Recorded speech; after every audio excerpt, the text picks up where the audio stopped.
ગઈકાલે જે રીતે ગુંડાઓએ માળિયા તાલુકાના હાઈવે ઉપર અણિયારી ચોકડી ઉપર જે રીતે 5-6 લોકોએ 2 ગૌરક્ષકો જે લોકો ગાયોની રાહ જોતા હતા ખાટકીઓની કે ટ્રક ભરીને આવી રહી છે કોઈ ખાટકીઓની અને એની જે રાહ જોતા હતા ટોલ નાકા ઉપર, એ ટોલ નાકા ઉપર જ્યારે અચાનક જ 5-6 લોકોએ હુમલો કર્યો અને એ હુમલો ફાઇનાન્સના ધંધા કરનાર લોકોએ કર્યો છે.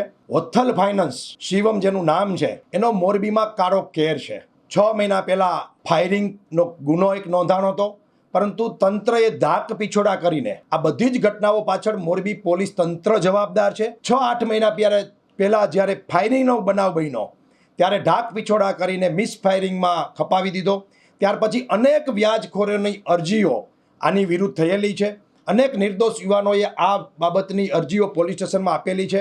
સાથે સાથે એક પરિવારે તો આના વિરુદ્ધ વ્યાજખોરીની ફરિયાદ પણ કરેલી છે. એ સિવાય હમણાં એક દલિત પરિવાર ઉપર પણ એમને હત્યાનો હુમલો કરેલો હતો વિશીપરામાં. એ સિવાય અનેક હુમલાઓ એ કરે છે.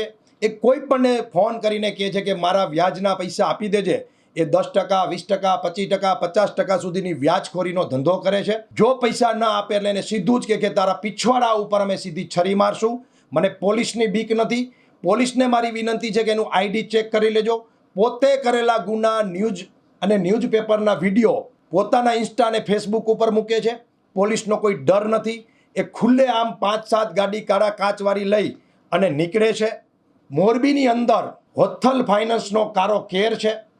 એવા સમયે કોઈ ચૂંચા બોલવા તૈયાર નથી. અને કાલે જે 2 મિત્રો ઉપર જીવલેણ હુમલો કર્યો એમાં એક યુવાનની હત્યા થઈ ગઈ છે, અનિલ કંડિયાની, અને બીજો જે યુવાન છે એ વિવેક અઘારા ઘાયલ છે. તો મારો સવાલ છે પોલીસ તંત્રને, અને અમને એમ હતું કે અહીંયા નવા આઈજી નિલબિત રાય આવ્યા છે તો આ પ્રકારના ગુનાઓ બંધ થશે, પરંતુ છાસવારે હમણાં જ સોની પરિવારના એક દીકરા ઉપર નજીવી બાબતે છરીનો હુમલો થયો અને એની હત્યા થઈ. આજે પણ આ ગૌરક્ષકની હત્યા થઈ છે રાત્રે 2 વાગે. તો આ મોરબીનો ક્રાઇમ ક્યાં જઈ રહ્યો છે? મોરબીની અંદર ગુંડાગીરી મારા ધારાસભ્ય કહી રહ્યા છે કે હનુમાન દાડો એક જ દાડો.